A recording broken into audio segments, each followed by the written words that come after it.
Oke, Assalamualaikum teman-teman semuanya yang sudah hadir di untuk acara hari ini. Selamat pagi semua. Assalamualaikum warahmatullahi wabarakatuh. Salam akademi kita. Uh, baik, kita mulai aja acara untuk hari ini. Sebelumnya, Assalamualaikum warahmatullahi wabarakatuh dan selamat pagi teman-teman semua yang sudah hadir di acara pagi ini. Tak lupa mengingatkan semoga teman-teman semua diberikan kesehatan dan keberkahan selalu. Ya, seperti biasa, kami menyapa pagi ini ingin mengingatkan tetap patuhi selalu 3M di tengah naiknya jumlah kasus COVID-19 ini. Semoga semuanya selalu dalam perlindungannya. Baik, untuk acara hari ini, di hari Minggu ini, kita sudah kedatangan dua narasumber. Beliau adalah seorang praktisi, begitu juga dan dosen, ya kan. Nanti kita akan perkenalkan satu-satu. Nah, di sini kami dari tim akademi kita kepada teman-teman semuanya di akademi kita ini untuk kegiatan kami adalah berupa training dan computer course ya, di mana di akademi kita ini kita ada beberapa kegiatan yang sering kita lakukan, terutama training online seperti ini, ya, di mana kita juga membuka kursus-kursus bisnis digital maupun programming, diantaranya untuk junior programming ada kids programming. Ada juga kita untuk junior fotografi, robotik, ya. Di sini juga kita buka mastering WordPress, Android fundamental, mikrotik, programmer, desain grafis, AutoCAD, 2D dan 3D. Jadi teman-teman selain belajar di sini, kita juga akan mendapatkan pelatihan-pelatihan bisnis digital. Oke. Jadi kita bahas tentang bisnis digital. Jadi bisnis itu teman-teman mungkin bersifat dinamis ya. Jadi bisnis itu bersifat bergerak, berubah-ubah. Nah, sesuai dengan perkembangan zaman, sudah bukan zamannya lagi memasang pamflet di tiang listrik atau suruh penjuru kota untuk mendatangkan pembeli. Nah, di sini nanti kita sudah ada kedatangan narasumber. Yang pertama itu nanti pembicara pertama akan disampaikan oleh Bapak Agung Nugroho, Eskom Mkom. Beliau adalah dosen STEMIK masa depan. Selain itu juga beliau direktur akademi kita dan juga beliau sebagai praktisi di IT. Selanjutnya yang kedua nanti akan pembicara kedua ini beliau adalah Bapak Joko Hardono STMT. Beliau adalah sebagai dosen teknik industri di Universitas Muhammadiyah Tangerang. Beliau juga sebagai praktisi di bidang industri, ya kan. Nah, beliau merupakan pengalaman yang sudah banyak. Nanti teman-teman bisa mengetahui lebih jauh bagaimana bisnis digital ini bisa berjalan dengan baik dan lancar. Nah, saya sendiri sebagai host, saya Kurniawan Hartanto, MSI nanti akan memandu jalannya acara ini sampai berakhirnya acara ini. Oke, kita lanjut saja acara yang kedua di acara inspirasi bisnis inspirasi bisnis strategi dan marketing online. Kita untuk pembicara pertama nanti kita akan coba dengarkan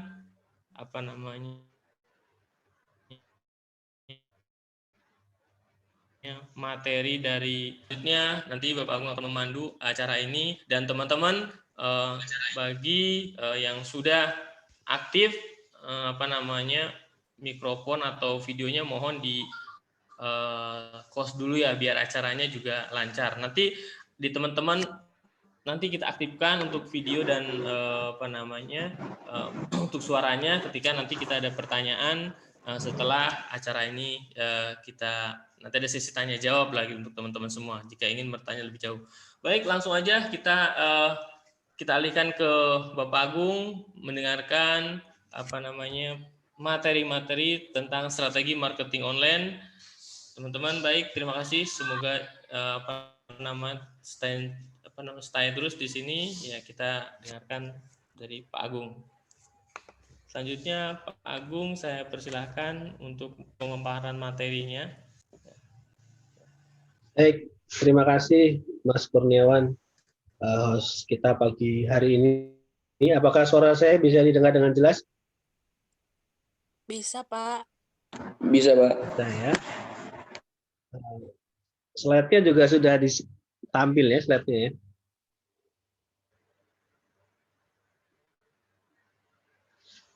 Mas Tantio, slide saya udah tampil Mas Tantio? Udah, Pak, sudah. Sudah, Pak. Aman, Pak. Aman ya, terima kasih. Assalamualaikum warahmatullahi wabarakatuh. Selamat pagi semuanya. Salam sejahtera buat kita.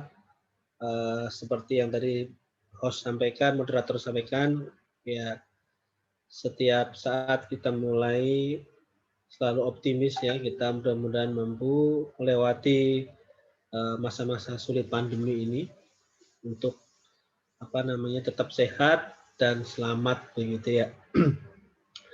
Jadi selain sebagai sesuatu yang menjadi tantangan pandemi ini ya, musibah seperti itulah ya. Tapi satu sisi lain dia menjadi imbus gitu ya, booster bagi teknologi informasi utamanya untuk kemudian semakin maju di depan, menggerakkan semua lini yang dia bisa tempuh begitu ya, sehingga menjadi solusi hidup ya. Jadi revolusi industri 4.0 ya yang lalu sudah kita dengar-dengar. Nah, sekarang itu tambah ada semacam boosternya begitu ya. Ada tambah katalisatornya, semakin kemudian tidak kita harus memanfaatkan menggunakan. Seperti yang sebelumnya juga saya sampaikan bahwa kita akan senantiasa melakukan update-update atau sharing-sharing ya. Kali ini sharing kita di Inspirasi Bisnis mungkin akan bisa jadi 2 mingguan atau sebulan sekali saya akan lebih sering tampil untuk menyampaikan inspirasi bisnis ini, selain sebagai kewajiban ya seorang pengajar untuk Tridharma perguruan tinggi ya, kita ada pengabdian masyarakat, tetapi juga ingin lebih mempercepat begitu ya masyarakat Indonesia ini menggunakan teknologi untuk kemudian menguasai pasar. Karena Indonesia ini kan luar biasa ya, tanahnya subur, alamnya indah, ya kekayaannya luar biasa, tetapi kita tidak mampu menikmati itu karena kita merasa jadi masyarakat yang kelas 2 gitu. Padahal sebenarnya masyarakat Indonesia itu pinter-pinter gitu. Canggih-canggih. Bahkan di era pandemi ini luar biasa, banyak sekali saya melihat banyak inovasi-inovasi baru yang muncul dari masyarakat kita. Mungkin masyarakat dunia terpuruk, tapi kita bisa saja terus bergerak begitu. Alhamdulillah, ini kekuatan besar kita. Nah, untuk itu kita mencoba mengambil peran dalam men-sharing di bidang teknologi, utamanya di inspirasi bisnis digital. Kita coba pelan-pelan, mulai nanti bahasanya akan berkembang.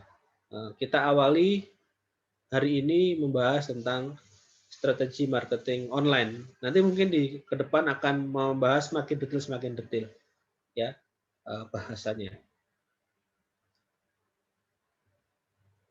Baik, tadi sudah disampaikan oleh Mas Kurniawan, saya profesional IT di perusahaan BAN, PT Kerja Tunggal, kemudian juga mengajar di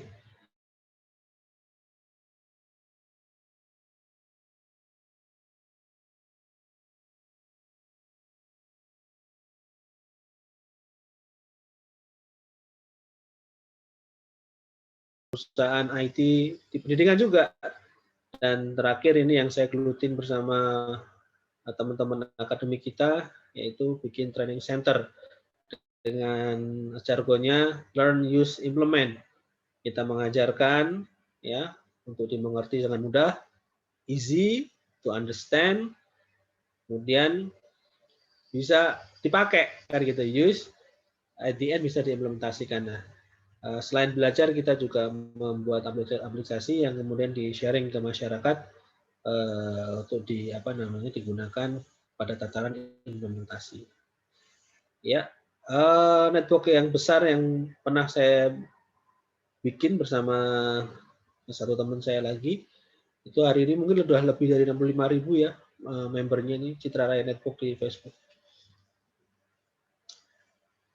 Untuk menyingkat waktu supaya nanti rekan saya Pak Joko Hardono juga bisa memberikan paparannya yang lebih luas waktunya, kita langsung saja ke materi. Kenapa kita harus menggunakan internet untuk sarana marketing? Karena di Januari 2021 ya, 2020 ya, jadi 1 tahun yang lalu kita populasinya itu ada 272 juta. Jadi di Indonesia itu masuk di negara 4 besar penduduknya gitu ya. Kita nomor 4 setelah Cina, India, Amerika, Indonesia nomor 4, 272 juta. Dan hebatnya 272 juta itu mobile phone koneksinya 338. Jadi koneksi mobilenya itu more than total population, ya lebih dari total population. Artinya kalau kita dibilang negara miskin, ya harusnya nggak juga sih, mobile connection-nya aja lebih tinggi dari orangnya. Means satu orang bisa punya 2 atau lebih. Good news lagi, internet usernya 175 juta. Penetrasinya 64% dari penduduk Indonesia. Ya, jadi ini besar sekali. 175 juta menggunakan internet, ya, mostly media sosial. Ya, mana media sosialnya itu ada 160 juta. Aktif, ya. It's not only install, tapi benar-benar use, menggunakan. Ya. Meskipun dalam media sosial yang menggunakan banyak yang ngintip-ngintip gitu ya kira-kira ya. Tapi mereka menggunakan, melihat, memanfaatkan. Ini adalah market yang besar, pasar yang besar. Survei mengatakan, membuktikan bahwa orang Indonesia itu bangun tidur yang dipegang adalah handphone. Ya. Kalau tidak percaya, tanyalah pada diri sendiri Anda. Bangun tidur yang dicari handphone, kan seperti itu ya. Mungkin sekarang yang hadir 30 orang atau 40 orang, mungkin yang enggak sedikit ya, atau bahkan mungkin semuanya iya. Jadi ini adalah market yang besar, pasar yang besar begitu. Dan pasar ini tidak hanya dimiliki oleh pemilik modal yang besar, semuanya bisa memiliki ini. Menjadikan ini pasar yang kemudian harus direbut dan dimanfaatkan. Untuk itulah mengapa kita harus menggunakan internet untuk sarana marketing. Yang kedua, tidak hanya sebanyak itu, tapi growth rankingnya utamanya di Indonesia itu cukup tinggi. Data di Januari 2020, ya, nanti Januari 2021 belum keluar, kalau sudah keluar saya ambil juga. Anda bisa lihat Indonesia itu nomor 3 growth-nya, pertumbuhannya. Ya. Tumbuh 25 juta sekian, plus 17%. Terus akan tumbuh. Nah, kalau nanti kita udah terbiasa, sudah mentok pertumbuhannya karena semuanya sudah menggunakan, apa yang terjadi? Nanti akan masuk kolaps dengan global. Gitu. Kalau Anda suka main Ome, suka lihat Ome gitu ya, mungkin yang sekarang lagi keren kan Ikinaki kalau nggak salah ya, dia bergaul dengan lintas negara. Artinya pasarnya semakin luas. Bisa. Ya. Meskipun kemudian you have to be able to speak in English kan gitu, mesti bisa ngomong bahasa Inggris. Bisa juga ngomong bahasa Cina. Ya, bisa juga ngomong bahasa Arab. Tapi in global language ya itu adalah English. Nomor 3 Indonesia. Yang selanjutnya Nah, internet itu karena sudah digunakan sekarang secara aktif, masif gitu ya, terstruktur. Ya, ini ada Samun ini flash hand ini.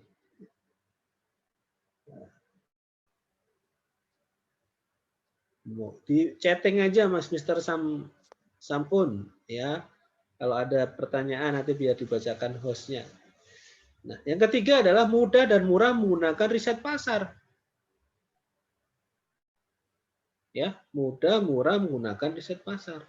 Artinya pengguna yang sudah aktif tadi, datanya itu rekam digitalnya itu ada. Dan Anda tuh bisa memanfaatkan itu dengan mudahnya dan murahnya. Zaman dulu mau membuat riset pasar itu biayanya sangat mahal. Butuh waktu yang sangat lama. Nah, sekarang itu bisa dipercepat. Ya. Tinggal cari keyword-nya untuk riset apa yang mau kita cari, kemudian kita gunakan Google Trends. Ya, silahkan nanti masuk ke Google Trends. Kemudian kita bisa menganalisa minat berdasarkan daerah. Ya. Pun kemudian kita bisa melakukan perbandingan dengan keyword yang lain. Ini saya kasih contoh, saya cari Surabi Solo, Google Jogja sama kursus komputer. Ya. Kelihatan ini interestnya. Ya. Ternyata yang lebih dicari ya di Indonesia pas 12 months, berarti 21 tahun ini, orang banyak nyari gudeg ya dibandingkan kursus komputer. Ya. Dibandingkan Serabi Solo. Kan kelihatan nih. Artinya by bisnis, ya kalau misalnya Anda punya skill di komputer ya masih bagus tuh, masih dicari orang kursus komputer. Tapi kalau Anda ahli masak gudeg, Anda lebih dicari daripada kursus komputer. Nah ini mudah dan murah, tinggal pakai Google Trends. Ya. Kemudian internet ini ya kita bisa gunakan dengan apa namanya jumlah traffic yang cukup besar tadi, kita bisa gunakan untuk memasarkan produk. Ya, kita manfaatkan untuk memasarkan produk. Produk apa saja? Apa saja. Mau barang, jasa, atau bahkan digital produk informasi itu bisa Anda pasarkan di sana. Ya. Dan kalau dulu mau bisnis mesti punya ruko segala macam, enggak perlu. Karena struktur tempat itu nggak perlu. Yang penting adalah apa? Yang penting adalah komitmen Anda. Yang penting adalah pelayanan Anda. Maka Anda punya bintang yang bagus. Gitu. Nah, itu lebih dipercaya. Gitu. Pada Anda punya ruko yang gede, bagus, tapi Anda pelayanannya lelet. Bintangnya jelek. Ya. Artinya apa? Artinya struktur tempat usaha itu sudah bukan menjadi sesuatu yang penting sekarang. Ya. Yang kedua, internet itu nggak perlu buka tutup begitu, karena dia buka terus 24 jam sehari. Informasinya saat Anda tidur bahkan nah, itu tetap mengalir. 7 hari seminggu. Kalau seminggu ada 8 hari, mungkin 8 hari seminggu. 7 hari seminggu ya. Dan Anda bisa melakukan ini semuanya dengan berbayar atau gratis. Begitu. Artinya mulai dengan gratis dulu. Kalau dengan gratis bisa, kenapa harus berbayar? Nah, tapi kalau sudah mampu, kemudian ingin ada percepatan lebih tinggi, coba dengan berbayar. It's okay. Ya. Oke, halaman ini Anda bisa lihat satu tampilan yang sebenarnya ini kalau dijelaskan bisa panjang kali lebar nih, tapi saya coba akan ringkas bahwa strategik internet marketing itu kalau bisa harusnya begitu ya adalah terintegrasi. Jadi kita nggak bisa kalau bisa juga sih kita mulai dari mana dulu, tapi kalau pengen dia bagus, powerful gitu ya, lebih apa dipercaya begitu masyarakat, harus apa? Harus integrated, harus terintegrasi. Ya. Saya melihat yang hadir ini sudah mengerti gitu tentang internet. Jadi saya akan lebih percepat saja. Bahwa untuk memulai bisnis Anda itu atau untuk mempercepat bisnis Anda dikenal di pasar, ya Anda harus punya integrasi ini. Harus ada website. Ya, ini harus ya. Karena orang itu lebih mempercayai seseorang yang memiliki website daripada hanya sosial media. Tapi itu bisa Pak, ya bisa juga karena bisa juga kita hanya terkenal di medsos saja tanpa website. Tapi kalau ngomongin bisnis yang nempel di sistem, ya itu harus punya website sebagai landing page-nya, sebagai tempat untuk orang melihat informasi sedalam mungkin, sejelas mungkin. Ya, jadi nanti website itu di dalam internet marketing ini kita bagaimana caranya untuk search engine friendly.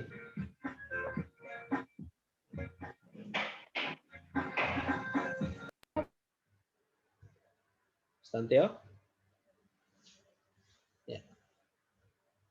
Websitenya yang mana? Yang bagaimana? Yang search engine friendly. Artinya keyword yang kita tanam di sana ketika dicari di Google itu kita punya ranking gitu ya. Rankingnya kalau nggak nomor 1 ya paling tidak first one page gitu ya. Kemudian visitor tracking, bisa men-track visitornya. Ya baik itu menggunakan robot chat gitu kan, atau menggunakan email, atau menggunakan teknik lain, silahkan. Kemudian usahakan ada email subscription, ini untuk kolamnya begitu ya. Dan dengan produk kita yang bermacam-macam bisa di cross selling. Cross selling itu adalah kita jual A, punya produk B related, saling menjual. Gitu. Ya. Kalau di toko apalagi itu cross selling sebenarnya. Kalau lebih keren lagi, Anda beli motor, helmnya nggak sekalian, nah itu cross selling. Ya. Atau dibalik, beli helm, nggak motornya sekalian ya. Bisa-bisa juga, nggak ada masalah, itu kan teknis. Ya. Nah di website itu ya kita juga bisa jual dengan cara target market via email. Jadi kita kenalkan dengan email. Email ini untuk perusahaan wajib ya, kalau kita berjualan atau bisnis menggunakan entitas perusahaan. Nah, ini orang lebih percaya gitu dengan email ya. Istilahnya bisnis to bisnis itu cocoknya dengan email. Kemudian website kita juga kita bisa naikkan popularitaskan dengan traffic paid ya. Jadi bisa diangkat dengan pay per click, B2B itu maksudnya di sini marketplace gitu ya. Atau ikan berbayar juga bisa juga untuk meningkatkan traffic website kita. Bisa juga ya, ini yang pertama yang penting ya, bahwa dinaikkan dengan free gitu ya. Free, gratis. Pakai apa? Pakai sosmed ya. Ya, gratis itu bukan berarti tidak berbayar ya, berbayar tapi berbayar waktu. Ya, kalau yang paid traffic tadi kan kita bisa menggunakan jasa pihak ketiga, tapi kalau sosial media ya kita sendiri yang mengeluangkan waktu untuk kemudian mempercepat traffic website kita. Ya. Akhirnya kita bisa menjadi top 10 di search engine. Ya, top 10 di Google. Ya. Meskipun sekarang banyak perusahaan-perusahaan yang sudah mapan, bikin top 10-nya gampang menggunakan AdSense. Ya. Paid traffic tadi AdSense, bayar iklannya. Tapi tentu ini tidak akan lama, karena kalau bayar itu kan lama-lama kan budgetnya akan berkurang ya. Jadi kalau bisa ditaikan dengan metode yang free, itu lebih bagus. Nah, bagaimana langkah untuk melakukan internet marketing? Sebenarnya ada 4 langkah mudah yang kita awali. Meskipun nanti teknisnya banyak ya, namun saya coba ambil ini dulu sebagai teori awal, yaitu sebelum Anda melakukan internet marketing, lakukan 4 hal ini. Pertama, riset pasar. Ya. Yang kedua, riset keyword. Ya, kita harus tahu pasarnya dengan cara apa, nanti kita bahas. Riset keyword. kemudian setelah itu ya kita membangun website, kemudian kita mempromosikan. Yang keempat, kita evaluasi, perbaiki. Terus bangun lagi, promosikan, evaluasi, perbaiki terus seperti itu. Riset pasar itu adalah mencari tahu di mana demand gitu ya berada, di mana kebutuhan itu berada. Ya. Kemudian membantu menentukan strategi pemasaran online. Kalau kita sudah tahu demand-nya, kita coba nanti pemasaran online-nya itu seperti apa gitu. Pakai cara yang mana, yang tepat ya Pak. Karena kalau kita sering dapat iklan, beli buku ini Anda langsung kaya dalam 1 tahun, pakai cara ini meledak. Ya itu kan tagline saja, itu adalah copywriting saja, aslinya nggak semudah itu. Kita harus tahu ilmunya, kemudian kita harus memilih mana yang kita akan gunakan gitu.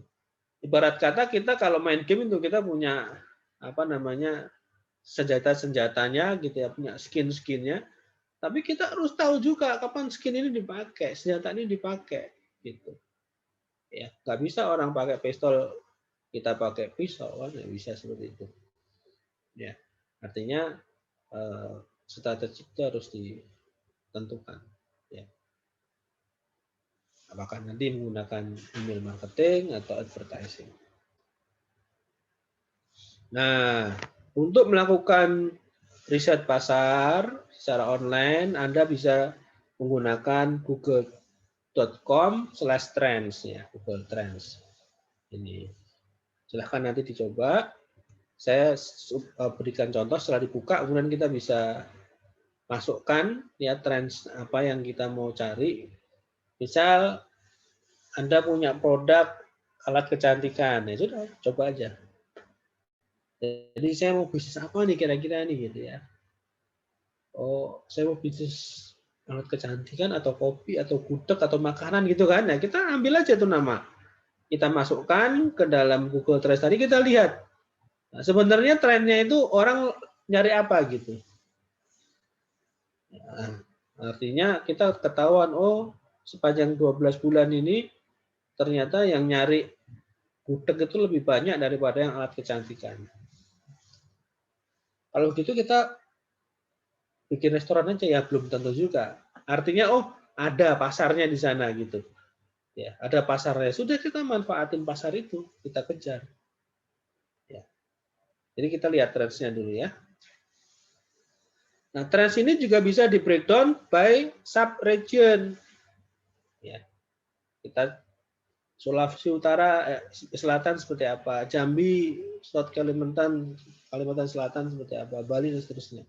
Kita bisa lihat di Google Trends tadi. Ya. Kemudian kita juga bisa compare gitu loh. Ya. Kita bisa compare atau lebih ke deep down gitu ya. Misalnya tadi kan title-nya pendek nih, itu panjakin lagi gitu ya. Oh ternyata kalau warung kopi gunung, ya. Warung kopi manis, warung kopi sederhana. Ini kan keyword-keyword yang kita kemudian bisa compare. Lanjut di riset keyword. Nah, keyword ini penting ketika kita membangun website. Sebelum kita bangun website, kita harus tahu keyword yang kita butuhkan itu apa sebenarnya.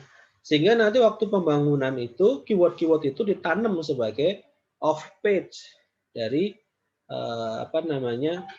website kita.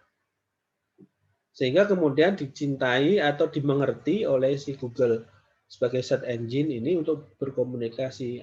Artinya nanti dia menjadi website yang search engine optimized atau search engine friendly, kan gitu. Pelajari keywordnya. Keywordnya nanti kita pilih nih, apakah yang generik, apa yang long tail. Ya tentu pertama generik dulu kita coba. Generik itu yang lebih umum gitu ya. Misalnya kamu mau bisnis bikin kampus gitu ya, kampus misalnya atau universitas, kamu enter itu pasti apa namanya yang nyari banyak banget. Generik soalnya. Terus apakah itu tepat? Ya belum tentu tepat. Ya, pasti kalau orang nyari kan lebih ke long tail kan, lebih ke detail gitu. Misalnya kalau kita mau cari kampus sekolah gitu, pasti di belakangnya, oh saya mau kuliah di Jogja ya, kampus di Jogja kan begitu. Maka kampus di Jogja itu menjadi keyword kita. Ya alih-alih atau daripada ya hanya kampus saja. Atau kita mau lebih spesifik lagi, kampus di Jogja murah gitu kan. Atau kampus di Jogja keren, kampus di Jogja megah. Nah, itu adalah pilihan kita. Sesuaikan dengan apa? Disesuaikan dengan bisnis kita, dengan kemampuan bisnis kita. Kalau memang kita bikin kampusnya yang target pasarnya murah, ya bikin keywordnya tambah murah. Nggak ada masalah, itu long tail. Artinya keluarannya di Google akan lebih sedikit, lebih spesifik. Ya.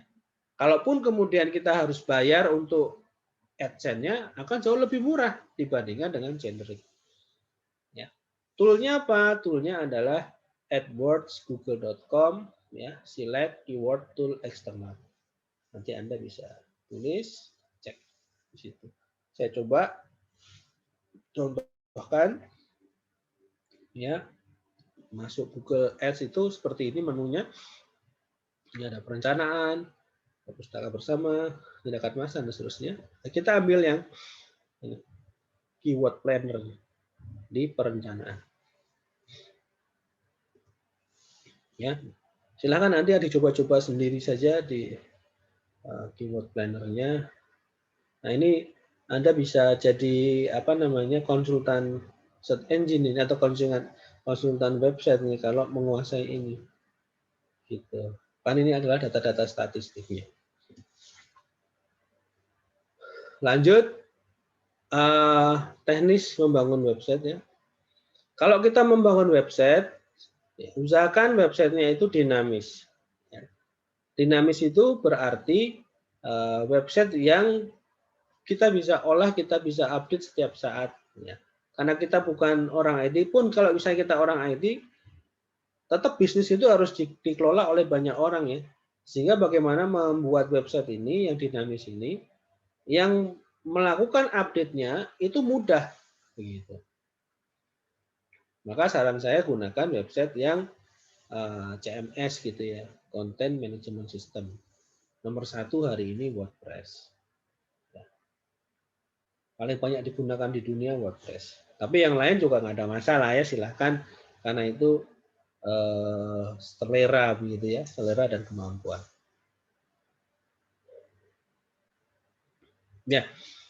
Kemudian membangun website yang user engine friendly tadi ya, dari teori-teori depan tadi silakan ditampung di website Anda, ditambah keywordnya, di apa namanya di bold keywordnya, diangkat karena apa namanya menyusun strategik user friendly, engine friendly ini kan kita harus mengetahui algoritmanya Google itu seperti apa.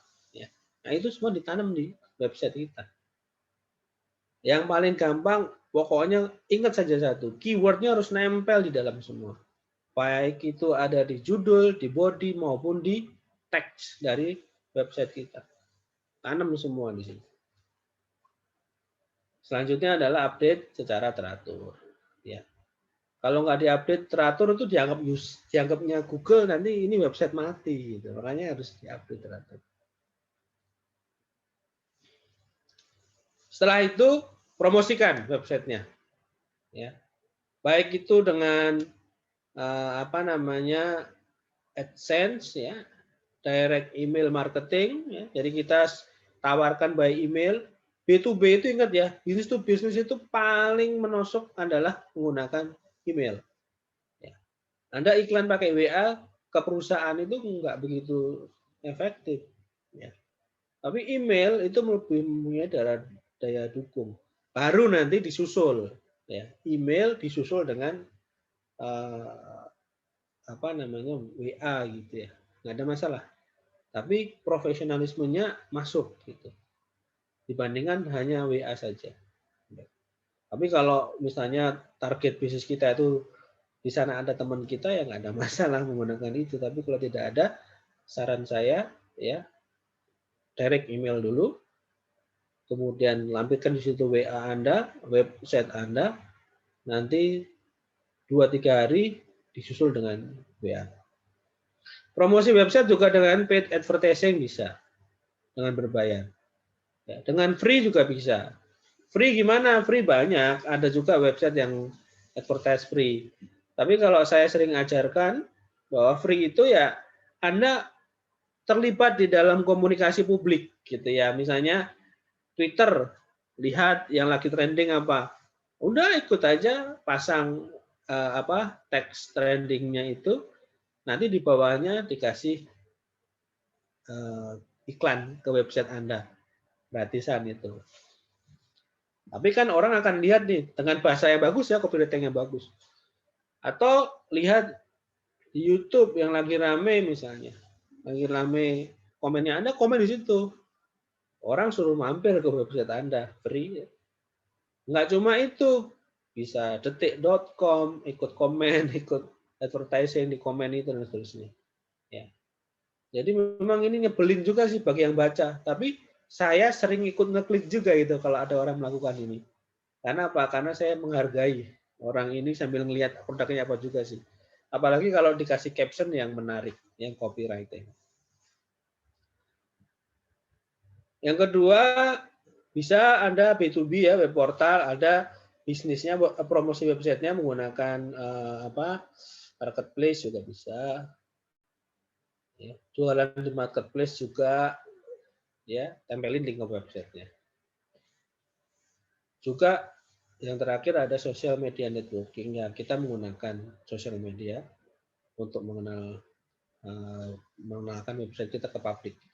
Sosmednya ada YouTube, ada TikTok sekarang ya, ada Instagram, ada Facebook, ada Twitter. Mana yang cocok buat Anda?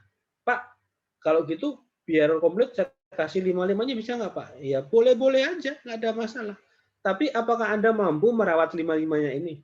Untuk merawat satu aja mungkin kita udah keteteran ya, sibuk. Apalagi 5. Maka saran saya pilih satu yang sesuai. Ya.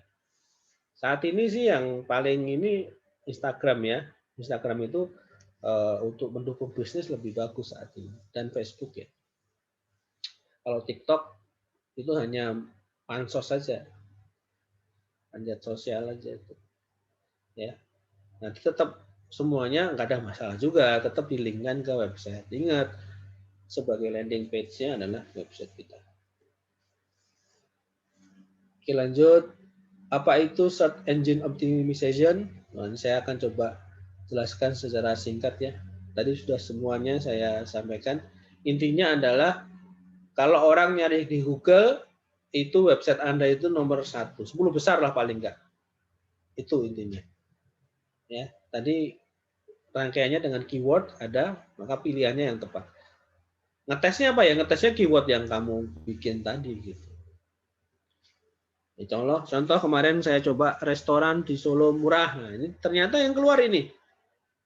Ya, dan ini nggak ada advertisingnya gitu loh. Jadi ini mau benar-benar gratis nih. Java Travel, TripAdvisor, ini mereka bikin websitenya keren nih, ya kan? Akhirnya apa? Akhirnya dia keluar 10 besar ya, tanpa harus berbayar. Kalau kamu berbayar di sini ada tulisan ads gitu. Ya. Makanya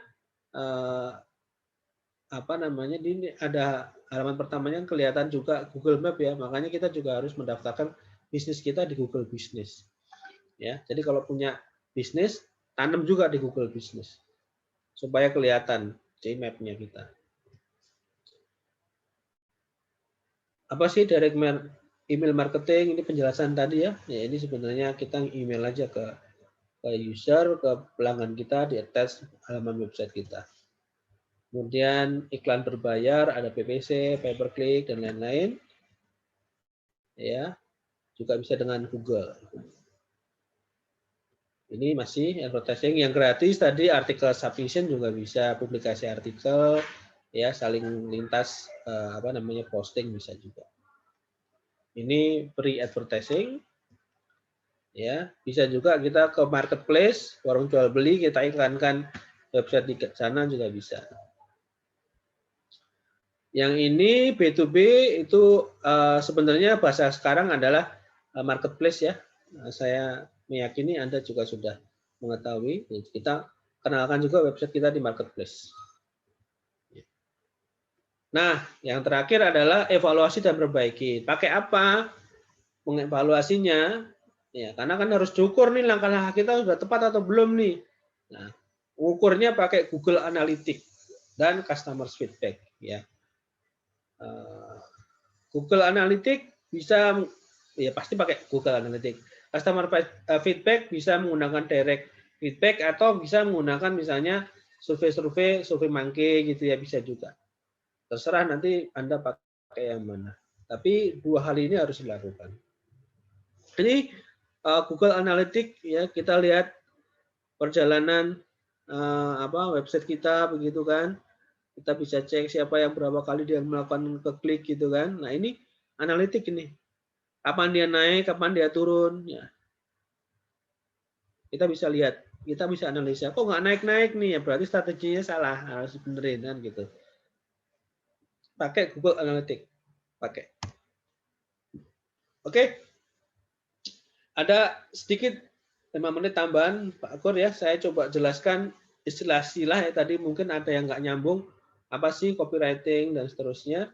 Copywriting itu kalau secara istilah ya adalah proses atau teknik menulis ya, teknik menulis. Ya, tujuannya apa? Untuk mengkonversi orang-orang agar kemudian closing kan gitu. Contoh yang paling gampang, kalau Anda jual es teh, pasti harganya 3.000. Murah kan? Dibandingkan dengan es tea lebih mahal. Padahal secara modal juga hampir mirip kan gitu. Nah, ini sebenarnya copywriting. Bisa dalam bentuk tulisan, bisa dalam bentuk gambar juga. Copywriting itu kan gitu. Ya, jadi pinter-pinter kita.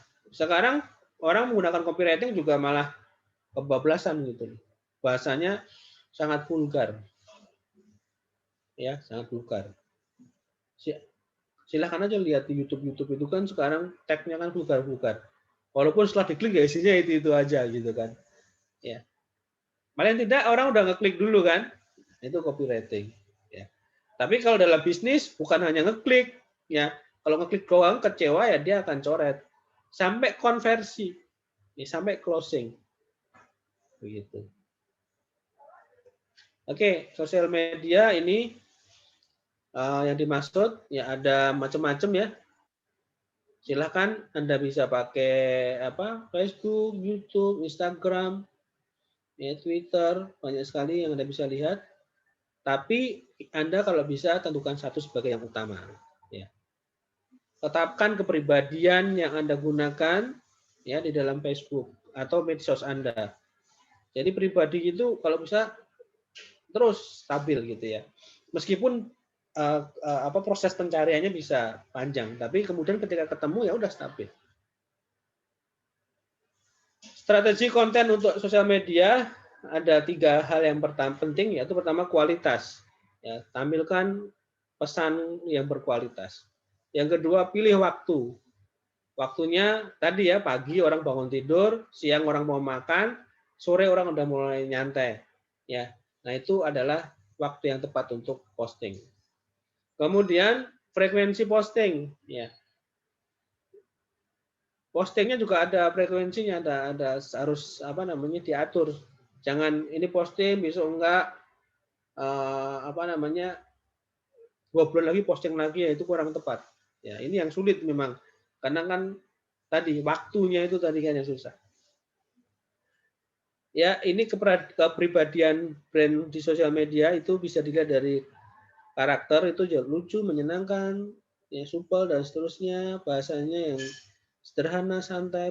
Nah, ini adalah kepribadian. Anda nanti bisa pilih. Ya.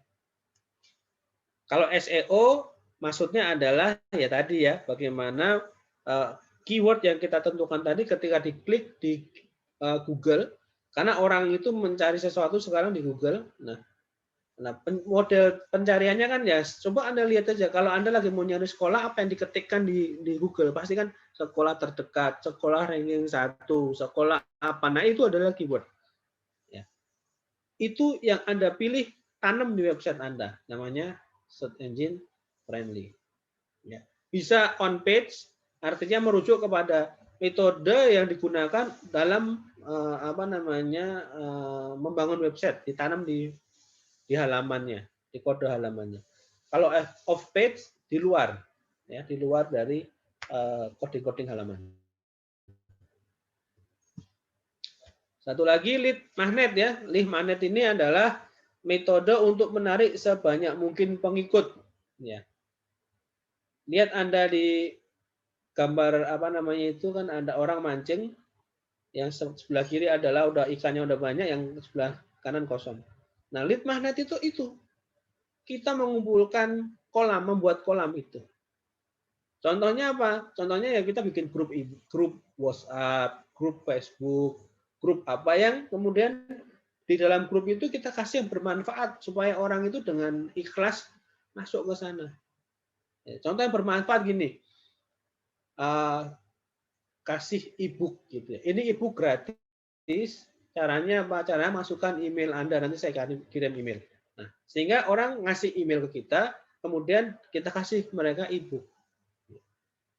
Manfaat, ya kan? Mereka ikhlas ngasih websitenya, ngasih emailnya. Kita tahu akhirnya punya satu kelompok grup email yang kita bisa blast di sana. Nah, itu namanya lead magnet, ya, membuat kolam. Oke, mohon maaf Pak Kor agak panjang sedikit. Mudah-mudahan bermanfaat. Nanti dilanjut dengan sahabat saya Pak Joko untuk memberikan pandangannya. Terima kasih. Assalamualaikum warahmatullahi wabarakatuh. Waalaikumsalam warahmatullahi wabarakatuh. Ya, Pak Baik, Gur, terima silakan. kasih. Terima kasih Pak Agung tadi materinya dan untuk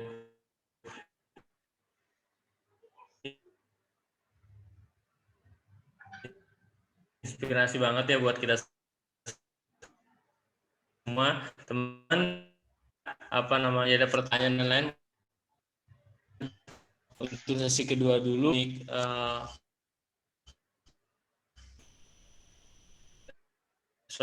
Dosen Universitas Muhammadiyah Tangerang, beliau juga. Nah, mungkin bisa pandangannya. Selanjutnya saya persilakan ke Bapak Joko Hardono, kami persilakan Pak. Baik, terima kasih Mas Kur. Iya Pak. Bismillahirrahmanirrahim. Assalamualaikum warahmatullahi wabarakatuh. Selamat pagi teman-teman semuanya. Sebelumnya saya mau pastikan apakah suara saya bisa didengar dengan jelas. Terdengar, Bob. Jelas sekali Pak Joko. Oke, baik. Jelas sekali. Oke, alhamdulillah. Mungkin ini pertama kali saya muncul debut saya bersama Pak Agung di sini untuk menyampaikan sekedar sharing session saja. Support sebenarnya materi sudah ada di Pak Agung tadi. Saya hanya akan menyorot dari sisi saya saja sebagai orang akademisi untuk keilmuan saya di bidang teknik industri. Oke. Terkait dengan strategi marketing digital ya, strategi digital marketing. Memang mungkin prolog saya ingin menyampaikan bahwa perkembangan teknologi informasi itu berkembang cukup pesat sekali ya. Jadi perkembangannya kita nggak bisa mengatakan hanya berkembang itu linear begini, nggak bisa, grafiknya naik. Tapi perkembangannya itu dia parabolik. Artinya semakin hanya membutuhkan waktu semakin pendek untuk melakukan pertumbuhan. Kalau kita lihat tadi disebutkan Pak Agung, sekarang kita lagi gencar-gencarnya di era apa namanya teknologi informasi 4.0. Ya. Nah, padahal sekarang sudah muncul 5.0. Kemudian dari 4.0 ke 5.0 itu perlu waktu berapa? Kemudian kita tengok dari 3.0 ke 4.0 perlu waktu berapa? Ini kebutuhan waktu dari 3 ke 4 itu akan lebih lama dibanding dari 4 ke 5, semakin pendek. Jadi grafiknya akan parabolik. Nah, dan itu semua akan memberikan suatu tantangan-tantangan dan juga pilihan-pilihan kepada kita. Kita ambil kesempatan itu atau kita akan sebagai penonton saja. Baik, saya akan menyampaikan terkait dengan isu mereka-mereka yang sukses. Mereka-mereka yang sukses dalam dan mengimplementasikan teknologi informasi khususnya untuk keperluan bisnis atau lebih spesifik lagi marketing mereka. Baik, saya boleh share Mas Kur ya, materi saya ya.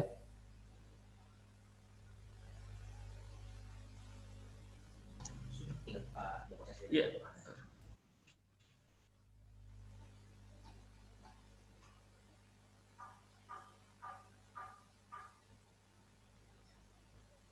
Ya, Anda lihat ini siapa kira-kira orang ini? Di Facebook. Atau yang Masuk ke ya. Betul, ya. Ini adalah owner dari Facebook. Mark Zuckerberg ya. Saya kenal Mark gitu aja, si ganteng.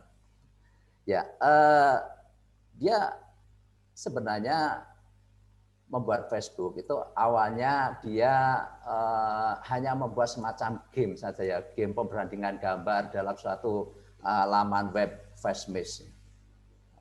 Kemudian akhirnya ternyata banyak peminat dan dia kembangkan menjadi Facebook dan berkembang. Ternyata Facebook ini menjadi sebuah tool media sosial yang luar biasa sehingga bisa mendatangkan pendapatan dari yang bersangkutan. Mark Zuckerberg ini kira-kira di tahun 2019 itu 236 triliun. Ngitungnya bagaimana saya juga nggak kebayang, ngitungnya gimana, saya ngomong saja ini 236 triliun. Dari mana dia dapat duit itu? Apakah dia jual barang? Barangnya kayak apa ya? Nah, ternyata enggak ya. Kalau kayak IBM dan lain-lain dia jual barang ya, perangkat-perangkat keras. Tapi kalau ini dia dapat penghasilan itu dari iklan. Dari iklan desktop, iklan mobile, kemudian iklan pay per click ya. Jadi iklan desktop tuh kadang-kadang kalau kita buka komputer kita, laptop kita itu muncul iklan di Facebook itu. Nah, itu adalah iklan desktop. Sama halnya kalau mobile saat kita membuka di handphone kita, buka di Facebook ada iklan-iklan. Kemudian pick per pay ini ya saat pengunjung mengklik maka dia akan si pemilik iklan itu akan membayar dan dari sini Facebook ini akan mendapatkan sumber-sumber penghasilan. Luar biasa, itu jasa yang dia jual. Nah, kalau ini tentunya pasti sudah tidak asing lagi, karena beliau sekarang memimpin di Kementerian Pendidikan kita, Pak Mas Nadiem. Mas Nadiem, dia adalah seperti yang tertulis pada kaosnya, owner dari Gojek. Nah, ini juga dia menawarkan suatu bisnis yang dia lakukan, dia dalam bentuk jasa juga ya, dalam bentuk jasa yaitu bisnis aplikasi. Pertama kali memang ya semuanya berjalan dari yang kecil ya, jasa apa namanya ojek online ya, jasa ojek online yang sebelumnya sih dia hanya memiliki 20 pengemudi, 20 driver awalnya di tahun 2010 loh. 2010 itu masih baru kemarin sekali 20 pengemudi. Nah, kemudian berkembang ya, pada tahun 2016 ya, mereka mengembangkan suatu aplikasi yang berbasis Android karena pasti dibaca bahwa artinya Mas Nadiem ini dia membaca bahwa pengguna Android itu cukup besar sekali seperti yang tadi data yang sudah disampaikan oleh Pak Agung tadi. Nah, dari jasa-jasa yang dia sampaikan, yang dia tawarkan di dalam Gojek ini ada jasa transportasi, kemudian ada jasa apa namanya keuangan, makanan. Nah, dari situlah ternyata Gojek ini mendulang pendapatan. Fantastis, ya, fantastis. Di tahun 2020, tentunya 2020 ini CEO-nya sudah bukan beliau lagi ya, karena beliau sudah mulai menjadi menteri. Ini pendapatannya sudah sampai 170 triliun. Mengalami kenaikan 2020 ini masa-masa kita sudah masuk masa pandemi, tapi kenaikan dia 10%. Ya. Bisnis yang kenaikannya cukup fantastis di era pandemi. Di era pandemi. Nah, dari mana si Gojek ini mendapatkan penghasilannya? Ya itu tadi dari ya tentunya awalnya dari investor ya untuk perjuangan ya, investasi dulu untuk membuat branding, memperkenalkan sehingga kalau waktu-waktu awal ya kita kalau Anda ingat Anda menggunakan jasa-jasa online driver ojek online di situ banyak sekali promo, diskon banyak sekali. Termasuk jasa-jasa ya, untuk makanan ya GoFood juga masih banyak diskon waktu itu. Nah, dari mana duitnya? Ini dari investor untuk modal awal untuk branding karena tahap awal memang perlu branding, memperkenalkan produknya. Sehingga dari 20 driver sekarang drivernya udah ribuan ya. Ribuan, mungkin bahkan jutaan mungkin ya. Kemudian penghasilan yang lain dari jasa-jasa layanan. Layan transportasi online, makanan, keuangan. Nah, ini dua yang terakhir ini yang dirilis memberikan sumbangan pendapatan yang cukup besar yaitu dari jasa makanan dan keuangan. Di situ ada GoFood, kemudian ada juga GoPay ya. Jadi ada Gojek, GoFood, GoPay. Nah itu sumber-sumber pendapatan dari Gojek. Kemudian ya tentunya karena mereka berjalan berbasis informasi menggunakan internet. Nah, di situ ada kerjasama dengan penyedia jasa telekomunikasi. Bagaimana dia akan mendapatkan pendapatan dari situ? Tentunya provider dari telekomunikasi ini melihat itu adalah pasar yang sangat empuk dan pasti penyedia jasa telekomunikasi akan mau memberikan harga-harga yang khusus untuk Gojek ini. Nah, dari situlah ada selisih-selisih harga di situ yang bisa digunakan sebagai sumber pendapatan dari Gojek. Nah, ini kita bicara mungkin untuk kelas-kelas kita Facebook, Gojek ini mungkin terlalu tinggi muluk-muluk ya. Ya oke, coba kita agak turun sedikit. Nah, ini siapa ini? Kira-kira di tahun 2010-an, anak-anak muda khususnya, lebih khusus lagi kaum hawa, akan sangat dekat dengan produk-produk yang dia tawarkan. Nah, siapa ini kira-kira? Ada yang tahu?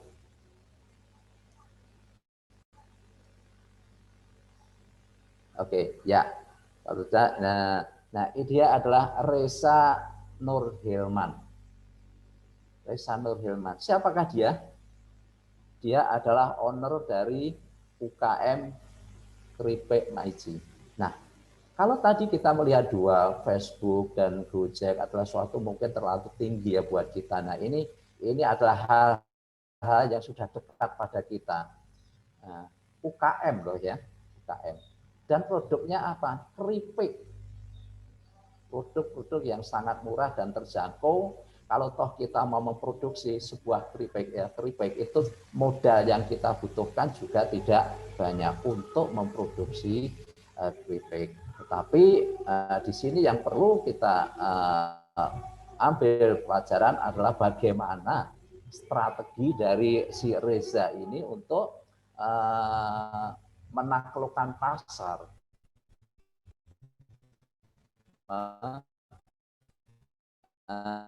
Dalam apa? Hanya menggunakan Twitter, Facebook dia gunakan dan menggunakan sehingga penghasilan yang bersangkutan itu sempat mencapai 7 miliar per bulan. Kita bayangkan 7 miliar per bulan.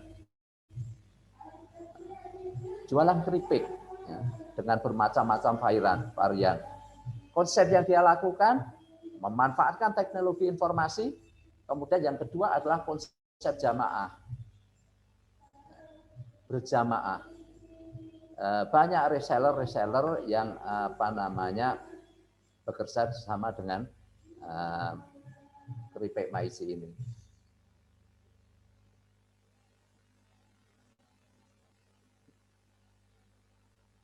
Untuk memperkenalkan produknya biar cepat dikenal di pasar, yaitu tadi dia menggunakan jejaring sosial ya, dengan Twitter dan juga dengan Facebook.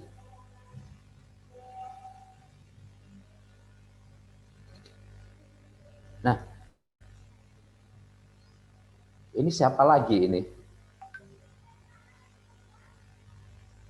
Kayaknya bukan pebisnis ini.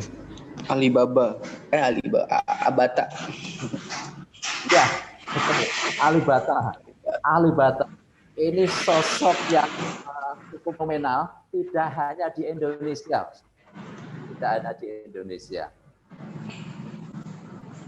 Bahkan sampai ke mancanegara, bahkan orang-orang yang notabene dikenal well known dengan gitarnya itu mengagumi sosok ini.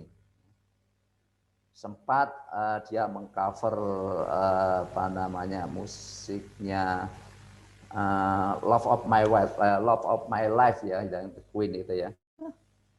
Sampai The Queen pun mengupload video dia ke dalam Facebook resmi dia. The Queen loh, level dunia. Dia adalah Alip Gustaviat yang orang kenal yaitu tadi Alibata. Alip Gustaviat. Apa yang dia jual di sini? Dia menjual skill. Dia nggak jual produk, dia jual skill. Skill apa? Yaitu sebagai gitaris fingerstyle. Apakah perlu modal? Kalau dibilang perlu modal banyak, dia itu adalah seorang karyawan sopir forklift di kawasan Cakung, ya, daerah Pulau Gadung. Sopir forklift, karyawan. Nah, kemudian dari isengnya, si Alibata ini mengunggah video fingerstyle-nya ke kanal YouTube dia yang dia beri nama Alibata. Ternyata responnya cukup luar biasa. Nah, nanti Anda bagi penggemar fingerstyle bisa cek deh ya di YouTube Alibata. Nah, ini penghasilannya padahal ya dia upload saja. Di sampingnya itu kalau kita lihat, karena saya beberapa kali suka lihat, saya termasuk senang juga ini, itu kopi itu. Di depannya tuh kopi ngopi sambil gitar, kayak gitu aja. Pendapatannya 60 sampai 90 juta per bulan. Dia menggunakan media YouTube. Nah, ini bahkan video YouTube dia ini bahkan di-upload ke dalam video-video reaction dari YouTuber-YouTuber yang lain. Nah, kita nggak bicara tentang YouTuber yang terkenal, tentang siapa itu yang kelas-kelas nasional lah ya, yang penghasilannya besar dan mereka background-nya notabene sudah dikenal sebagai seorang artis dan lain-lain. Nah, ini dia bukan artis dan bukan siapa-siapa, hanya seorang karyawan publik. Dia bisa menembus pasar dan dia bisa mendapatkan suatu penghasilan yang cukup fantastis. Nah, berikutnya adalah ini siapa ini? Tadi kita lihat di materi yang tadi nih. Oh, ternyata Pak Agung. Nah, kenapa ini Pak Agung saya masukkan di sini? Karena saya lihat track yang dilakukan Pak Agung ini sudah bagus sekali. Ya. Dia fokus pada satu bidang pendidikan yang ada keterkaitannya dengan sistem informasi. Beliau adalah, nah ini tadi mungkin sudah disampaikan, sebagai owner Montessori School, TK dan SD, STPA Teknokrat yang berlokasi di Citra Raya, ya, di Martigres, kemudian PT Caturindo Sukses Raya, kemudian Akademi Kita Training Center, dan juga sebagai founder Backwood. Kita lihat fokus dia di pendidikan dan sistem informasi. Tracknya sudah benar dan itu memang keahlian beliau. Nah, pendapatannya berapa? Kita lihat nih. Nah, saya juga nggak berani nulis pendapatannya berapa. Kalau yang lain tadi salah-salah 1 juta, 2 juta, yang bersangkutan nggak mengkritik, nggak memprotes. Kalau ini nanti saya salah dikritik, saya kosongin aja pendapatannya. Nanti biar sampaikan sendiri.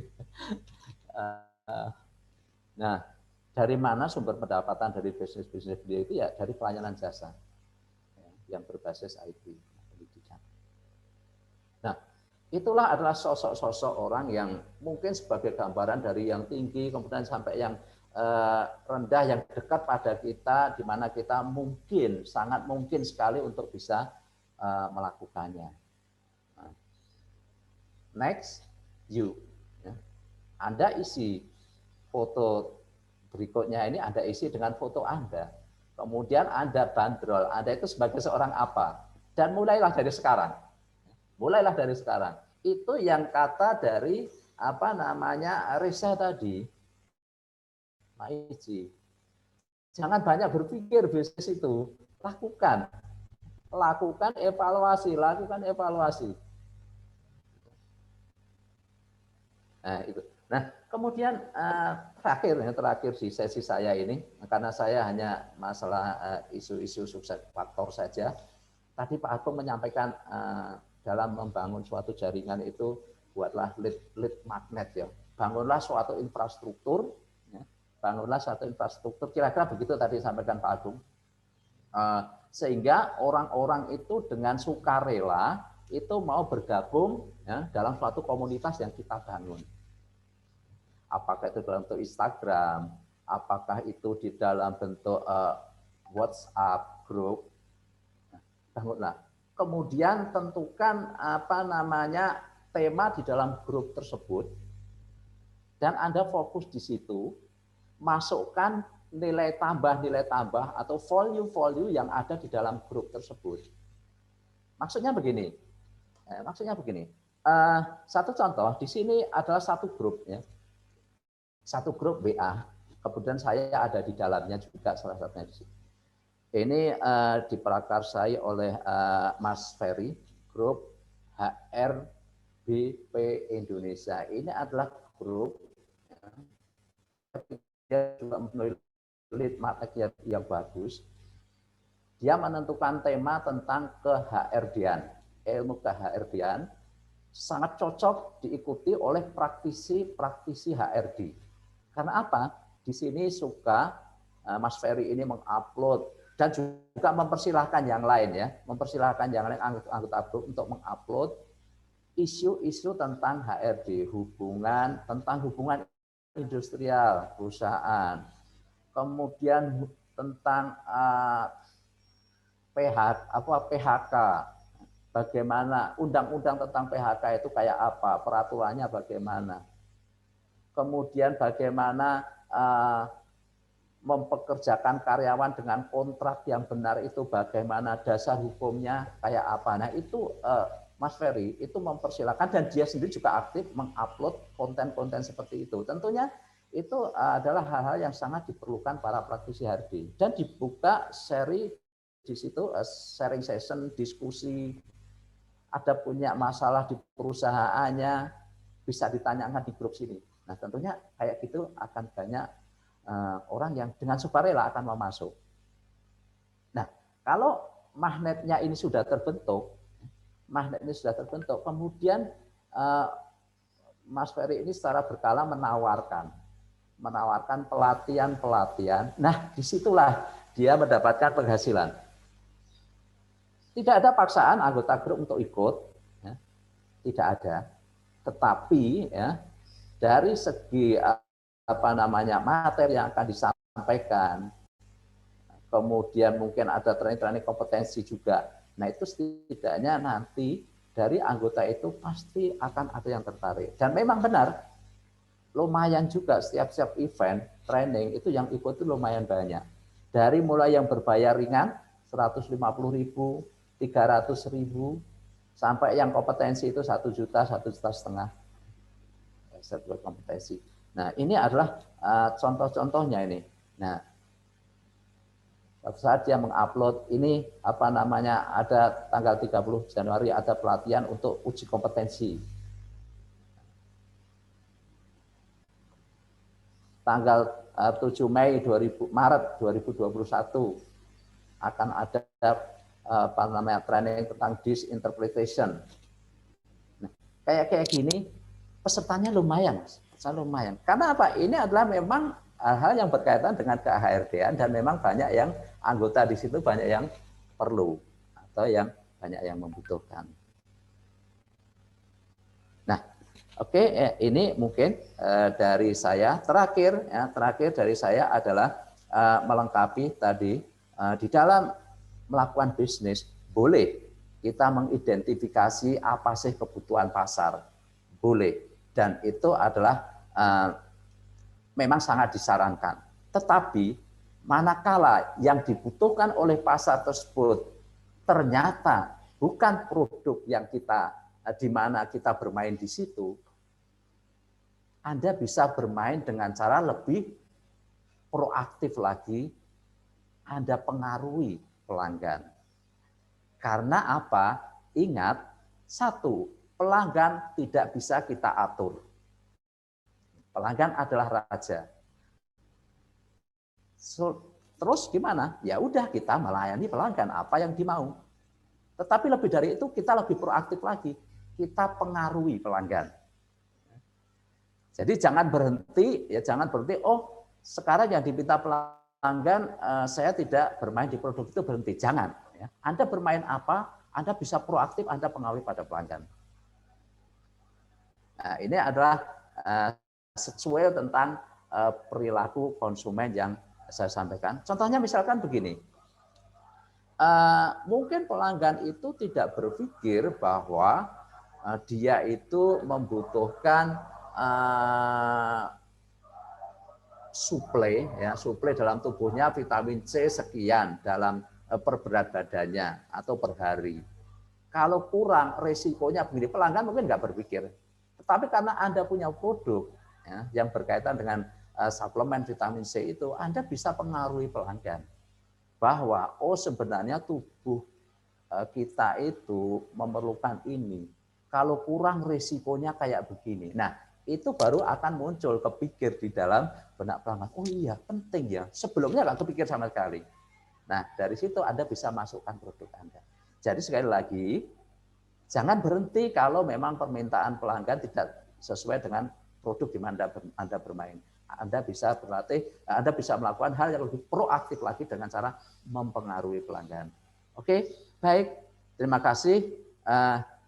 Mungkin ini saja sharing session dari saya. Mas Kurniawan, saya kembalikan. Assalamualaikum warahmatullahi wabarakatuh. Waalaikumsalam warahmatullahi wabarakatuh. Baik, terima kasih Pak Joko atas pemaparannya sharing session ini. Baik, selanjutnya kita ada beberapa pertanyaan dari rekan-rekan tadi yang sudah chat saya, walaupun lewat chat maupun lewat di langsung chat. Nah, baik, mungkin yang pertanyaan pertama kali ya. Di sini dari Mas Ilham ya. Bagaimana caranya supaya ada di 10 search engine ya. Nah, mungkin langsung dibahas Pak Agung, boleh pertanyaan seperti itu, Pak. Bagaimana nih contohnya kita punya website jadi trending jadi 10 besar gitu kan, ketika nyari contohnya Kurniawan jadi nomor 1 atau nomor 10 gitu, Pak. Baik, Pak. Siap, Pak. Ya, terima kasih Ilham ya. Jadi sebenarnya ini tadi udah saya sampaikan ya di pemaparan tadi. Tapi akan saya coba khususkan ya untuk supaya kita ada di 10 search engine ini. Pertama, sebenarnya kita keluar pada pencarian dengan keyword apa. Itu dulu nih. Ya. Kalau semua keyword pasti keluar kita, itu nggak mungkin. Nggak mungkin. Ya, pasti kita harus tentukan dulu. Misalnya ketikkan Kurniawan, ya, nomor 1 Kurniawan yang ini gitu ya. Ya, itu bisa. Tapi kalau misalnya ketik Kurniawan, ketik Basuki yang keluar kita semua, ya itu nggak mungkin. Ya, nggak mungkin. Jadi cara supaya ada di 10 search engine ini dengan batasan keywordnya apa? Tentukan dulu ya keyword itu. Katakanlah misalnya rumah makan murah di Tangerang. Nah, ini keywordnya long tail berarti kan. Ya, kalau rumah makan kan ini general ya. Sekarang kita bikin long tail. Ya. Rumah makan murah di Tangerang. Nah, misalnya ini keywordnya. Sudah kita lakukan planner tadi, kita masukkan itu. Mungkin sekarang kita belum. Ya. Nah, bagaimana supaya kita di 10 top 10 gitu istilahnya ya. Ya berarti keyword itu kita tanam di website kita. Dengan strategi yang tadi ya. Dengan strategi yang kita sudah sampaikan tadi. Secara on page harus ada. Ya. Gitu. Secara off page yang gratis-gratis juga bisa. Dengan cara apa, iklan-iklan yang gratis tadi. Dengan sosial media. Ya, apa yang diangkat keyword tadi gitu, dilinkkan ke websitenya. Begitu. Nah, itu yang gratisan. Kalau berbayar gampang, tinggal masuk ke Google Ads, ya kita iklan di Google, keywordnya ditanam, kita bayar ya dengan kartu kredit. Udah, pasti nomor 1. Tapi ada tulisannya ads begitu, ada tulisan iklan. Nah, cuma ini kan boncos juga kalau kita terus-terusan. Tapi boleh kita lakukan itu kadang-kadang gitu ya, supaya apa? Supaya kita top 10. Ya, jadi ada on page, ada off page. On page ditanam di programnya, ditanam di webnya. Off page, ya, off page-nya itu ditanam di dengan iklan dan seterusnya. Suaranya kok double ini. Oke, lanjut pertanyaan ini saya baca aja Pak Kur ya, kebetulan saya jam 11 ada.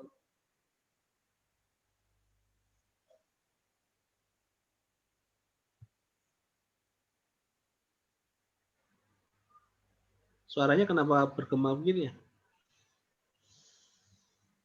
Udah normal ya. Baik, pertanyaan kedua, apakah harus selalu berbayar seperti halnya di Shopee?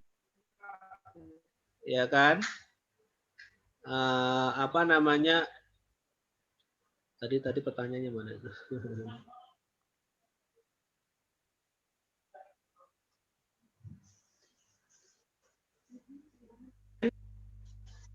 Halo.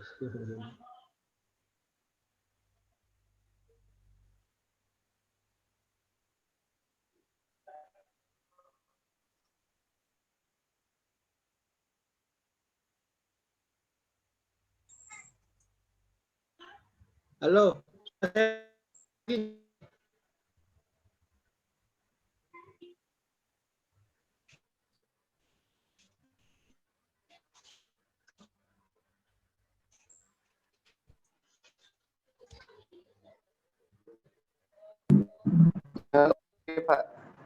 Oke ya. Ada gangguan nih. Ya, ini yang terkait dengan Shopee ya. Memang nggak hanya Shopee sih, semua marketplace melakukan itu.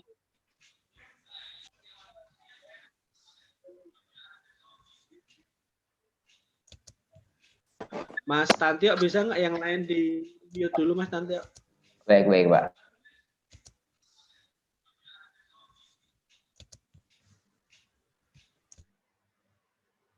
Oke, Pak. Bisa dilanjut, Pak Agung.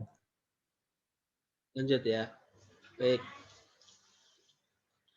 Nah, tadi kaitannya dengan yang Shopee tadi atau marketplace ya. Itu sekarang mereka bisnisnya begitu. Mereka dulu awal-awal gratis, orang suruh naik. Sekarang udah pada naik, dikasih bintang, dikasih apalah, supaya kalau kamu nggak iklan ya kamu nggak akan laku di Shopee atau di Tokopedia. Begitu semua. Memang bisnisnya marketplace begitu. Ya. Nah, inilah memang tadi saya sampaikan, kita nggak boleh menggunakan marketplace itu sebagai engine utama. Tidak. Engine utamanya ya milik kita. Apa? Website. Harus punya website. Nah, itulah landingnya. Itulah. Jualannya di website itu. Kalaupun kemudian kita harus punya Shopee, ya seperti itu buat tambahan saja. Istilahnya, oke lah, kalau kamu belum percaya sama website saya, kamu silakan beli lewat Shopee. Begitu. Tetapi orang itu datang lewat website kita, bukan lewat Shopee. Gitu. Ya. Jadi Shopee itu sebagai rekening bersamanya aja, sebagai alat untuk membeli supaya apa? Mereka terjamin bahwa barangnya akan sampai. Kalau nggak sampai, kamu nggak mereka bisa meng-cancel itu, ya. Atau nggak sesuai, mereka bisa meng-cancel itu. Jadi Shopee sebagai salah satu bagian pendukung website kita. Strateginya tetap harus website kita. Ya. Oke, itu mungkin. Kemudian dari social distancing, PSBB itu kan punya dampak gitu ya, baik yang punya usaha jasa atau produk. Bagaimana strategi pemasaran yang efektif? Tadi sebenarnya ini udah kejawab semua ya di penjelasan saya. Kalau sekarang Anda belum punya website, masih fokus di sosial media, ya berarti perkenalkan sosial media Anda di yang lebih luas lagi, ya. Yang lebih luas lagi. Kalau misalnya belum punya website, kalau sudah punya, ya tadi dilakukanlah statistik tadi secara paripurna ya. Tadi saya sudah sempat share screen-nya kan, seperti itu. Nah, selanjutnya mungkin pertanyaan yang lain, saya minta bantu Pak Joko untuk memberikan jawaban. Saya mohon izin dulu karena saya harus mengantar anak saya mau pergi. Jadi saya izin dulu Pak Kur, mohon maaf Mas Tantio. Pertanyaan selanjutnya saya sampaikan, saya bisa dibantu oleh Pak Joko atau mungkin Pak Mr. Kur juga bisa. Saya pamit. Jadi ya, mohon maaf teman-teman semuanya. Assalamualaikum warahmatullahi wabarakatuh.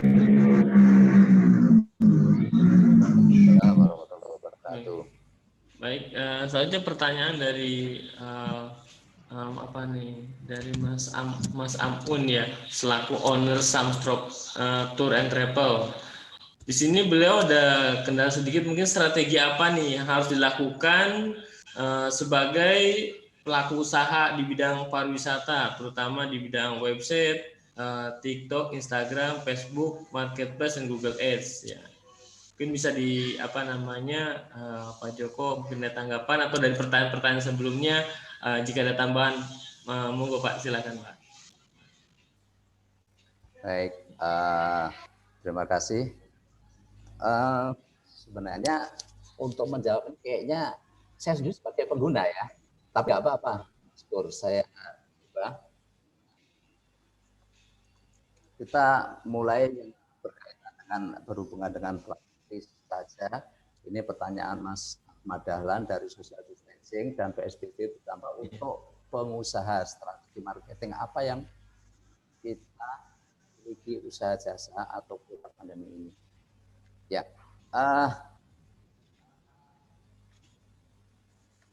jadi suaranya kok balik ya, Mas Pur ya?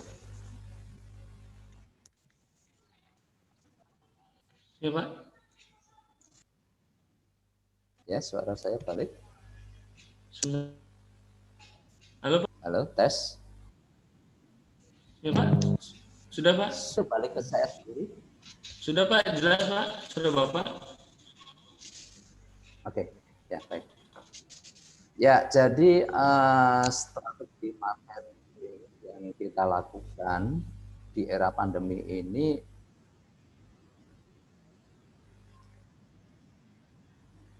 tentunya adalah dengan menggunakan sosial media itu memang sudah sangat pas ya, sudah sangat pas sekali. Karena apa? Karena kita dibatasi jarak, tidak boleh berdekatan, tidak boleh ketemu secara offline.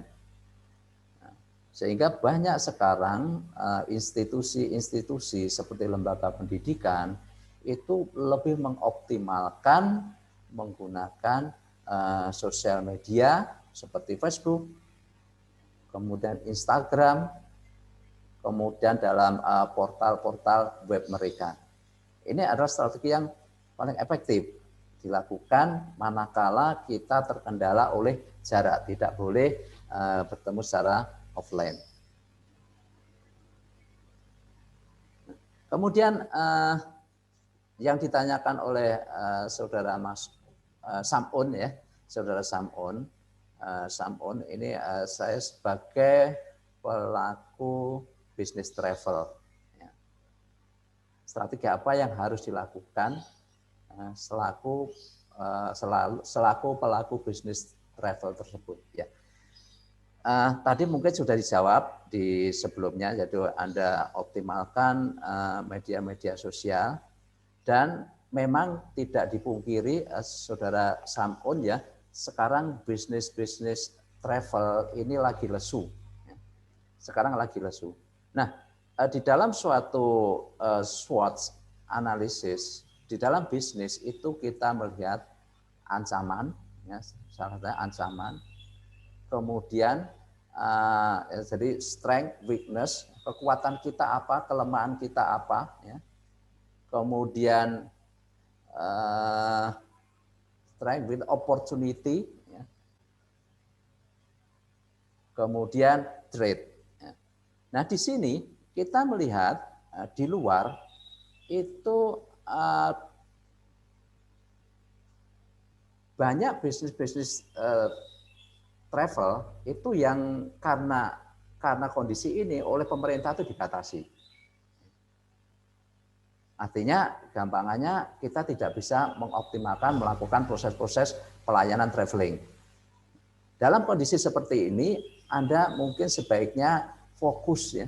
Untuk saat ini mungkin Anda fokus, yang Anda fokuskan adalah Anda membangun brand Anda. Anda fokus pada perbaikan internal Anda. Energi, ya, sumber daya yang Anda miliki Anda fokuskan untuk membranding, memperbaiki internal, sehingga nanti kalau pada saatnya bisnis pariwisata ini kebuka lagi, Anda tidak seperti orang yang baru bangun tidur. Anda bisa sebagai pemain utama yang langsung bisa melaju. Karena selama ini, selama pandemi Anda fokus pada perbaikan internal. Kemudian yang kedua, kalau Anda punya beban-beban kos, Anda kurangi kos-kosnya karena pemasukan Anda juga pasti akan berkurang untuk kondisi saat ini. itu mungkin Mas Samun yang bisa saya jawab. Saya kembalikan pada Mas Kurniawan, silakan.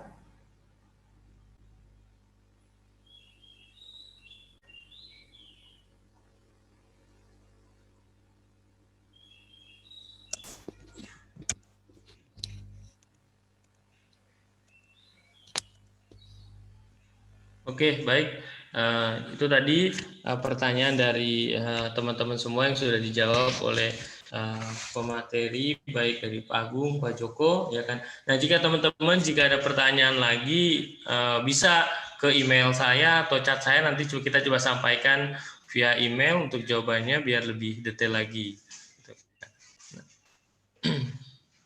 Nah, itu mungkin dari kami, teman-teman, untuk pertemuan strategi bisnis kali ini. Ya, selanjutnya jika ada pertanyaan lagi, mohon bisa diaktifkan videonya semuanya. Kita akan capture semuanya videonya, gitu kan. Nah, dari kita kebiasaan kita coba di capture semuanya, mohon diaktifkan biar kita nanti akan capture untuk materi pagi ini. Ya. Nanti Mas Santo bisa di capture Mas Santo ya. Baik Pak. Baik ya. Oke. Nanti kita capture. Baik, untuk teman-teman yang belum mengaktifkan kamera depannya, silakan diaktifkan. Ya.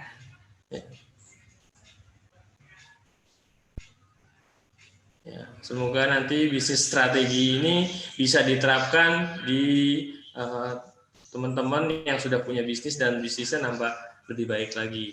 Ya, di pandemi seperti ini, dibilang tadi oleh Pak Joko ya, kita coba branding image dulu. Jadi ketika selesai pandemi ini, langsung produk kita bagus dan kita siap untuk menghadapi pasar. Jadi sebagai pemain. Baik, terima kasih teman-teman yang sudah mengaktifkan kameranya. Silakan dimatikan kembali.